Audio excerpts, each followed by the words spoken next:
Cepung!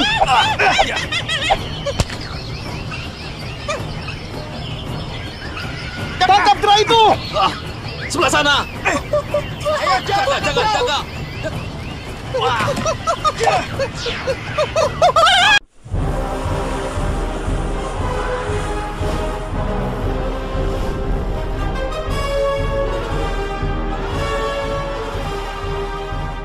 Halo anak-anak, Assalamualaikum warahmatullahi wabarakatuh.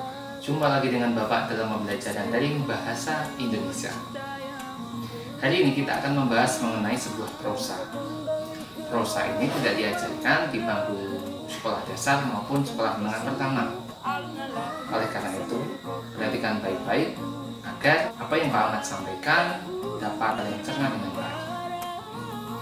Hari ini kita akan membahas mengenai hikayat.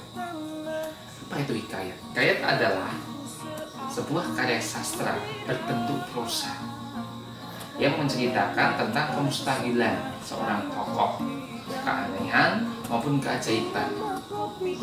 Dan hikayat ini menggunakan bahasa Melayu, jadi bukan menggunakan bahasa Indonesia. Ciri-ciri hikayat. Yang pertama adalah hikayat ini anonim. Anonim artinya dia tidak diketahui pengarangnya. Karena hikayat ini berkembang dari mulut ke mulut, jadi tidak ada yang mengetahui dan tidak ada yang tahu secara pasti siapa pembuatnya. Yang kedua, hikayat itu adalah istana sentris.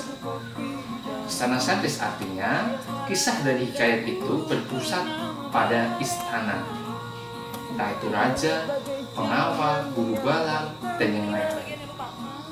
Yang ketiga adalah menggunakan bahasa Melayu klasik. Jadi hikayat itu tidak menggunakan bahasa Indonesia yang kita sekarang gunakan saat ini. Akan tetapi hikayat itu menggunakan bahasa Melayu klasik. Kenapa kok menggunakan bahasa Melayu klasik? Karena hikayat itu berkembang sejak zaman dahulu kala ketika bangsa kita, bangsa Indonesia itu masih menggunakan bahasa Melayu. Yang selanjutnya adalah pralogis.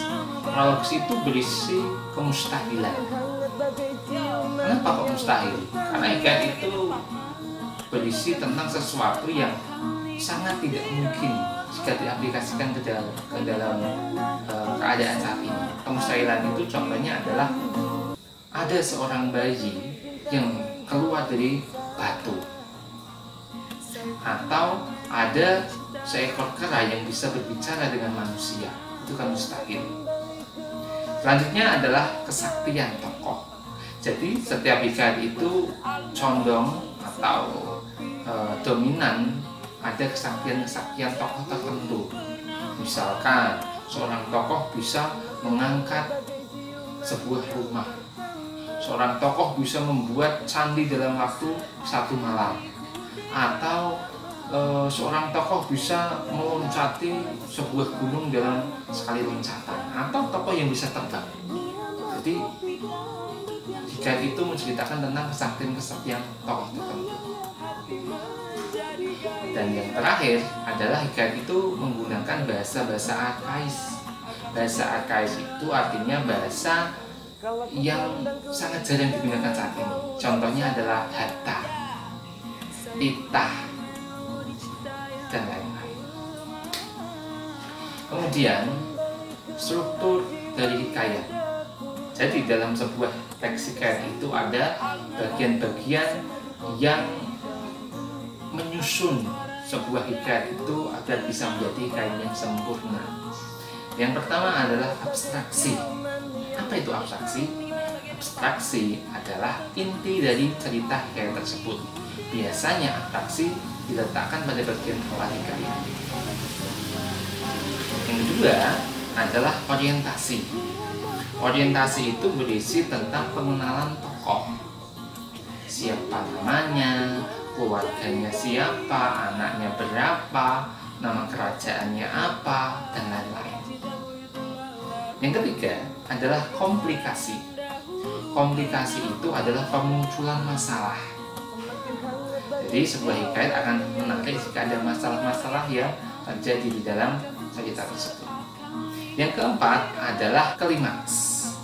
Klimaks itu adalah puncak dari permasalahan tersebut. Yang kelima adalah si adalah penurunan atau jalan keluar dari masalah yang tadi muncul. Dan yang terakhir adalah koda. Koda itu adalah inti atau nilai-nilai yang dapat kita ambil dari cerita hikayat tersebut. Selanjutnya kita akan membahas mengenai unsur intrinsik yang ada di dalam hikayat. Unsur intrinsik yang pertama adalah tema.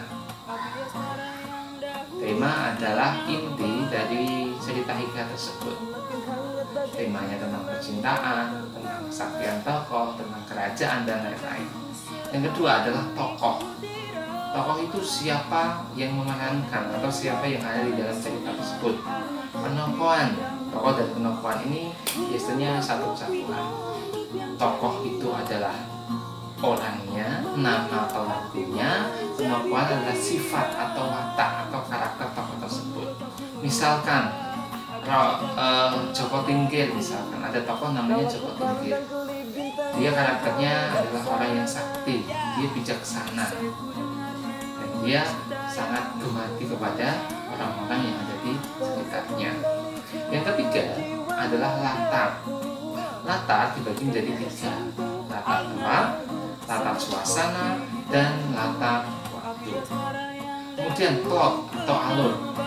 Plot atau alur itu adalah jalan cerita mulai dari awal sampai akhir. Plot bisa berupa plotnya maju, mundur, atau campuran ke maju mundur. Yang selanjutnya adalah amanat. Amanat itu adalah hal yang ingin disampaikan dalam cerita tersebut. Dan yang terakhir adalah gaya bahasa. Gaya bahasa ini menggunakan bahasa Melayu, bahasa-bahasa arkais, dan kadang-kadang disisipi dengan majas-majas tertentu. Bagaimana? Mudah bukan? Dari rekaman cukup sekian, sampai jumpa lagi di pertemuan selanjutnya. Assalamualaikum warahmatullahi